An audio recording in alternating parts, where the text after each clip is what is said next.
सुबह की पहली किरण खेतों पर गिरती तो रामू उठकर सबसे पहले अपने बैलों की जोड़ी को स्नेह से सहलाता।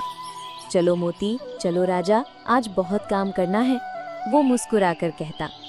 पत्नी गौरी चूल्हे पर रोटियां सेंकती और लोटे में ठंडा पानी भर कर देती। रामू, आज ज्यादा मेहनत मत करना, धूप बहुत तेज है, वो चिंता जताती। रामू हंसकर जवाब देता, अरे गौरी, किसान धूप छांव से कब डरता है, यही तो हमारी ताकत है। खेत में पहुंचकर रामू हल पकड़ता और मिट्टी की खुशबू उसकी सांसों में समा जाती। वाह धरती माँ, आज भी तू कितनी उदार है, वो बुदबुदाता। पर तभी पड़ोसी बलदेव साहू आया। वो गांव का अमीर जमींदार था। रामू, देख लेना, इस बार बारिश कम होगी तो क्यों इतना खर्चा कर रहा है, बलदेव ने व्यंग्य किया। रामू ने शांत स्वर में कहा, बलदेव बाबू, मेहनत करने वाला कभी डरता नहीं, बारिश हो या ना हो, धरती माँ निराश नहीं करती। दिन बीतते गए, खेतों में धान की हरियाली लहराने लगी, लेकिन अचानक आसमान रूठ गया। कई दिन तक बारिश नहीं हुई, पत्तियां मुरझाने लगीं, बैल थक गए। रामू की आंखों में चिंता झलकने लगी। गांव के कई किसान शहर की ओर भागने लगे। गौरी ने भी पूछा, रामू, क्या हम भी शहर चलें? वहां मजदूरी करके पेट तो भर जाएगा।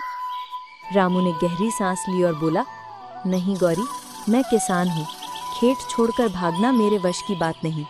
जब तक जान है, हे भगवान, तू ही सहारा है। इन बीजों में मेरा खून पसीना मिला है, इन्हें बर्बाद मत होने देना। अगली ही सुबह आसमान में बादल घेराए, धीरे धीरे बूंदें बरसने लगी। खेतों ने जैसे नया जीवन पा लिया।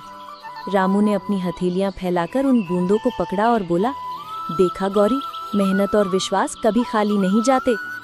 कुछ महीनों बाद खेतों में सुनहरी धान की बाली झूम रही थी। गांव के बच्चे भी खेत में आकर गाते, रामू काका की फसल आई, सुनहरी खुशबू संग लाई। रामू ने अनाज के ढेर को हाथ लगाकर कहा, ये सिर्फ मेरा नहीं, पूरे गांव का अन्न है, यही हमारी असली दौलत है।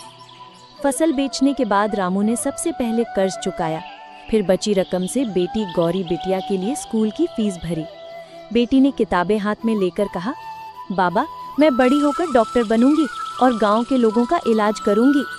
रामू की आंखों में आंसू आ गए। उसने कहा, बेटी, यही तो किसान का सपना होता है, अगली पीढ़ी खुशहाल हो। गांव का नायक। गांव के लोग इकट्ठा होकर बोले, रामू, तूने हार नहीं मानी, तूने हमें सिखाया कि धरती माँ को छोड़ना नहीं चाहिए। गांव के बच्चे उसे धरती का बेटा कहकर पुकारने लगे। रामू मुस्कुराकर बोला, मैं अकेला